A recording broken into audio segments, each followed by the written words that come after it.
Nice way to end the season. Not quite what you had in mind, but a nice way to end the season all the same.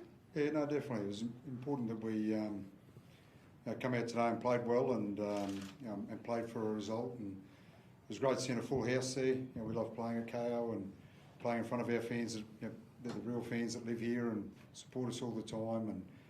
And as I said, it was just really important for ourselves as well. We obviously had an opportunity to make sure that with the best result that the club's got in terms of wins and in terms of where we sit on the ladder and get over a bit of disappointment. At the end of the day, we put ourselves in that position and we need to get over that and come up with a good result, and we did.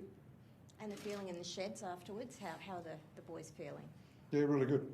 They're happy with the result today, obviously, and I think we've got so many things that we can be happy about through the year.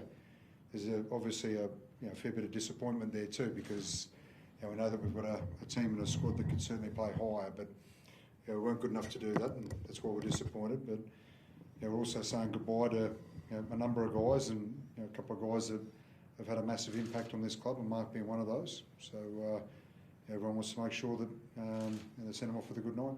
You finished the year scoring more points than any other team, but then to not be in finals, can you sort of pinpoint where things started going against you or where you'll be looking to tweak come 2026?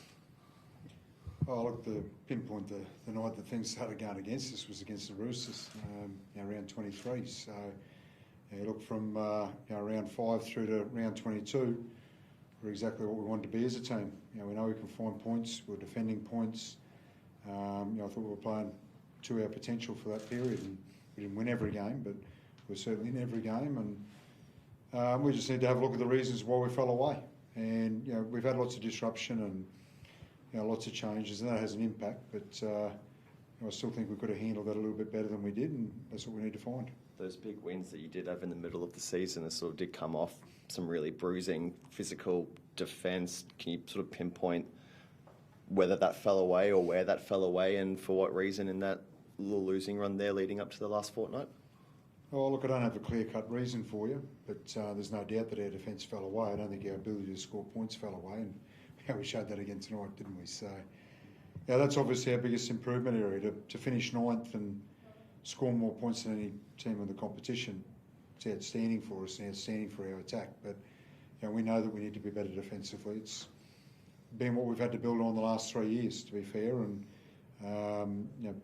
when we find that, and we need to find that, then we'll start to see what we're capable of. MCL for Hammer, is that right? That's right, yeah. What's the initial feeling? Is it a serious one, or how long do you think you might be out for? Look, I don't really know, to be honest. I just got told that it was an MCL. I don't know whether it's a low grade, high grade, medium grade. Haven't sort of got that detail yet. It's always a good sign that he walked off and looked fairly comfortable walking off. So I don't think it's going to be a major drama, but exactly what timeline, I'm not sure. Great way to go out, Mark. Your future's bright here. I suppose you get forwards back next year.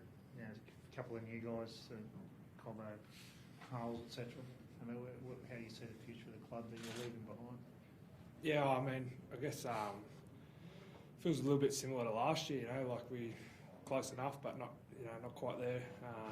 Obviously, the boys will work hard over the off season, and a few new guys come in, and all those young guys that get to play this year because of the injuries we had, they'll all be better for it, and that all those guys that were injured will come back, and hopefully the boys can take that extra step that we sort of haven't been able to do the last couple of years and play finals. And I think the foundation's here, everyone knows that, but obviously there's a few things that just need to improve, and if the boys want to take that next step.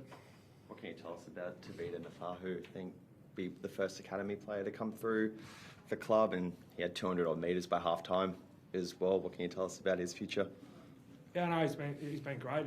I guess he's one of those young guys that's got an opportunity and played well. And I think the thing with Tavita, and probably the thing that I've noticed as an older bloke in the last 3 years, is the guys that have good pre-seasons go on and have pretty good years. And Tavita was someone that really stood out in pre-season this year, and he was competing on everything, and he just looked like a first grader. And obviously he had to wait a little bit to get an opportunity, but as soon as he got it, he took it. And when you look through, we've sort of Kurt did that in the first year. Pluffy was unreal in that pre-season going into last year and got Player of the Year. So you know, it was our message. I guess it was the message I gave them first day last year pre-season is, you know, if you rip in pre-season as a young fella, you never know what might happen. And yeah, I'm sure there'll be someone again next year. But as I said, hopefully, you know, with the boys back and we can have some luck with injuries, and hopefully the boys can play some finals next year. And Christian, just with the blokes who did have season-ending injuries, would they all be on track for round 1 next year, or a bit too far out to really be able to know at this stage? Oh no, they won't all be round 1. No. Tommy Gilbert should be round 1. I mean, we've got a lot of things to get through when you're recovering from those sorts of injuries, but Tommy Gilbert should be round 1. Obviously we're hoping that Tom Flegler's available around that time. Daniel Safidi should be available, but the guys who've had the ACLs, they're going to be a little bit longer. Jack and Plathy, Plathy will be a little bit sooner than Jack. He might be around 6 or 8 or something like that, everything going well, and Jack will be a little bit later. Mark, it was a lovely moment for you when you ran out on the field and the crowd stood up, and then to score that try and convert it. How much did all of that mean to you today? Yeah, I got goosebumps when I ran out. Obviously, the crowd started cheering, and I could feel it from behind me as I ran onto the field. And then, sometimes rugby league's a bit poetic, and got the touch. Straight away got a try in front of the crowd, and Jermaine said, "Do you want to kick it?" And luckily, it was in front. I don't think Wolfie was real happy with it. There's still about 30 minutes to go, and probably started the party a little bit too early. But as soon as we scored the next try out on the sideline, I said to Jermaine, "You can have it back, mate."